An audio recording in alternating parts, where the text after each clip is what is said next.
பூமியில் வாழ்ந்து பழக்கமில்லாத சத்திய யுகத்தின் முதல் மனிதன் வானம் மறைக்க ஒரு நூலிழை கூட கண்டுபிடிக்கப்படாமலும் அடிக்கும் வெயிலுக்கும் வீசும் புயலுக்கும் ஒதுங்க கூட ஒரு இடத்தை தயார் செய்ய பக்குவப்படாத அந்த மனிதனின் அந்த காலகட்டத்தை இந்த வெற்றுடம்பு மனிதர்கள் எப்படியெல்லாம் சமாளித்து கடந்து வந்திருப்பார்கள், எப்படிப்பட்ட சிரமங்களை எல்லாம் தாங்கியிருப்பார்கள். தன்னுடைய பசியை தீர்க்க போராடி கிடைத்த பச்சை இறைச்சியை உனக்கு எனக்கு என்று சண்டை போட்டுக்கொண்டு காலங்களை கடத்தி வந்த அந்த காலகட்டத்தை மனிதர்கள் அனைவரும் சந்தோஷமாகவும் மகிழ்ச்சியாகவும் விலங்கினங்களிடம் கருணை காட்டியும் மனிதன் பசி அறியாத ஒரு காலகட்டமாக இருந்தது என்றும் இங்கே நீதியும் நேர்மையும் தலை தோங்கியது என்றும் குறிப்பிடுகிறார்கள். பூமியில் தோன்றிய முதல் மனிதன் வாழ தெரியாமல் இங்கே ஒருபுறம் சிரமப்பட்டு கொண்டிருக்க, அங்கே ஒருபுறம் தேவர்கள் எல்லாம் சாகாமல் இருக்க பார்க்கடலை கடைந்து கொண்டிருந்தார்களாம். பரமசிவனின் கழுத்தில் கிடக்கும் வாசுகி எனும் பாம்பை 1000 ஆண்டு காலங்கள் பாடாய்படுத்தி அதிலிருந்து கிடைத்த அமிர்தத்தை பங்கு போட்டுக் கொள்வதில் தேவர்களும் அசுரர்களும் எத்தனை போட்டியிட்டார்கள், எவ்வளவு பொறாமை கொண்டார்கள் என்பதை அந்த வரலாற்றை படித்தவர்களுக்கு மிக நன்றாகவே தெரியும். இருந்தாலும் அதே வாயால் தான் அந்த காலகட்டத்தை போட்டியில்லாத காலகட்டம் என்றும் பொறாமை இல்லாத காலங்களாக இருந்தது என்றும், அங்கே நீதியும் நேர்மையும் நூல் இழை கூட தவறாமல் இருந்தது என்றும், தர்மங்கள் மட்டுமே அங்கே கடைபிடிக்கப்பட்டு வந்ததாகவும் கூறுகிறார்கள். தர்மயுகம் என்று போற்றப்படும் இந்த சத்திய யுகத்தில்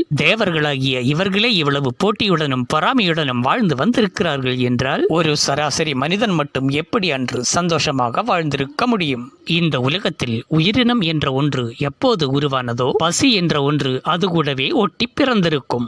இந்த பசி என்ற தாயின் இரட்டை பிள்ளைகள் தான் போட்டி பொறாமை என்பது. வாழ பழகிக் கொள்ளாத ஒரு மனிதன் இந்த பூமியில் தோன்றி அவன் வாழ கற்றுக்கொள்ள எடுத்த ஆரம்ப பள்ளிதான் இந்த சத்தியுகம் எனப்படும் மனிதனின் ஆதிகாலம் என்பது. ஒரு மனிதன் என்று வாழத் தொடங்கினானோ அவன் நிம்மதியையும் தொலைத்து விட்டுதான் அந்த வாழ்க்கையை சந்திக்கிறான் என்பதுதான் உண்மை. அப்படியே நிம்மதி என்ற ஒன்று ஒரு கணம் வந்துவிட்டால் கூட அது ஒரு சில நொடிகளோ அல்லது ஒரு சில நிமிடங்களோ அல்லது சில மணி நேரங்களோ மட்டும்தான் அதற்கு ஆயுள் நிலைத்திருக்கும். அதற்குள் ஏதாவது ஒரு துர்ச்செய்தி என்று ஒன்று வந்து இந்த மனிதனின் மனதை குரங்கு கையில் கிடைத்த ஒரு பூமாலையாக சின்ன பின்னமாக்கிவிடும். இதுதான் இந்த இயற்கையின் நீதியும் இந்த இயற்கையின் இயல்பும். இந்த ஆதிகால மனிதன் உண்ண உணவிற்கும் ஒதுங்க இடத்திற்கும் அலையோ அலை என்று அலைந்து வந்த அந்த காலகட்டத்தை தான் சத்திய யுகம் என்ற இந்த கடவுளால் ஆட்சி செய்யப்பட்ட காலம் என குறிப்பிடுகிறார்கள். அப்படி என்றால் அப்போது இருந்த கடவுள் இப்போது எங்கே போனார்கள்? அப்போது இருந்த கடவுளால் தானே இப்போதும் இருக்கும் இந்த பிரபஞ்சத்தின் காலச்சக்கரம் ஓடிக்கொண்டிருக்கின்றதை.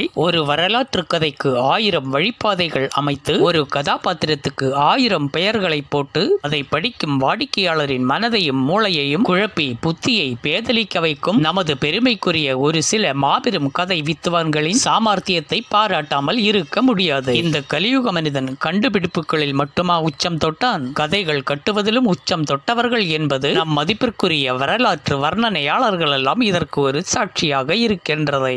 இருந்தாலும் விஷ்ணு புராணங்களையும் சிவ புராணங்களையும் கருட புராணங்களையும் சித்தர் புராணங்களையும் மற்றும் சித்திரகுப்த புராணங்களையும் முழுவதுமாக நாம் ஒதுக்கி தள்ளிவிடவும் முடியாது. ஏனென்றால் அதில் இருக்கும் சில உண்மை பகுதிகளோடு நம் இந்த இயற்கை ஒத்து போகின்றது என்பதை யாராலும் மறுக்க முடியாது. இருந்தாலும் அவைகளில் வரும் ஒரு சில தேவையில்லாத திணிப்பூக்களால் வரலாற்று பதிவுகள் முன்னுக்கு பின் முரணாக ஒரு சில இடங்களில் நகைச்சுவைத்தன்மை ஏற்படுத்தி விடுவதும் உண்டு. இந்த பிரபஞ்சத்தின் சக்தியை ஒரு கடவுளாக பாவிப்பதிலோ அதன் பெயரில் ஆலயங்களை எழுப்புவதிலோ எந்தவித தவறும் கிடையாது. கண்ணுக்கு தெரியாத ஒரு சக்தியை நம்பியிருந்தால்தான் பயம், பக்தி போன்ற நெறிமுறைகளை வாழ்க்கையில் கடைபிடிக்க வேண்டும் என்ற ஒரு எண்ணம் மனதில் வரும். ஒரு இடத்தில் ஒரு ஆலயம் எழுப்புவதன் காரணத்தால் அந்த ஆலயத்தின் சுற்றுப்புறங்கள் பாதுகாக்கப்படுகின்றன. கலியுகத்தில் கடவுளை பற்றிய எண்ணம் மனிதர்களிடையே குறைந்துவிடும் என்று சொன்னதை எதை வைத்துக் கொண்டு ஒத்துக்கொள்வது? திரையரங்குகளில் கூட்டம் குவிகிறதோ இல்லையோ, வழிபாட்டு தலங்களில் வரும் கூட்டங்களை கட்டுப்படுத்த முடிகிறதா என்று காவல்துறையினரிடம் கேட்டால் மேலும் கீழுமாக பார்ப்பார்கள். உலகின் அனைத்து நாடுகளிலும் வழிபாட்டு முறைகள் தான் வேறுபட்டிருக்கின்றதே தவிர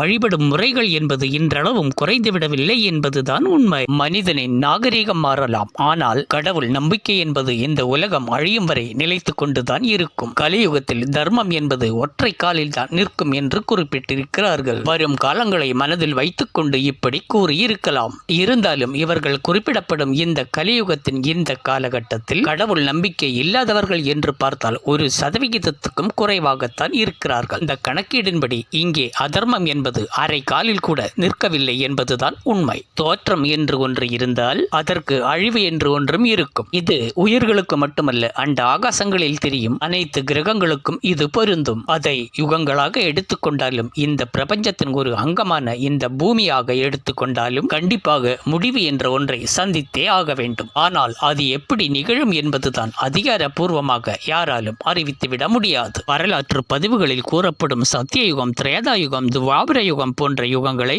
தற்போது நிகழ்ந்து கொண்டிருக்கும் இந்த கலியுகத்தை ஒப்பிட்டு பார்க்கும்போது இந்த கலியுகம் என்பது ஒரு புண்ணியம் செய்த யுகமாகவே இருக்கின்றது.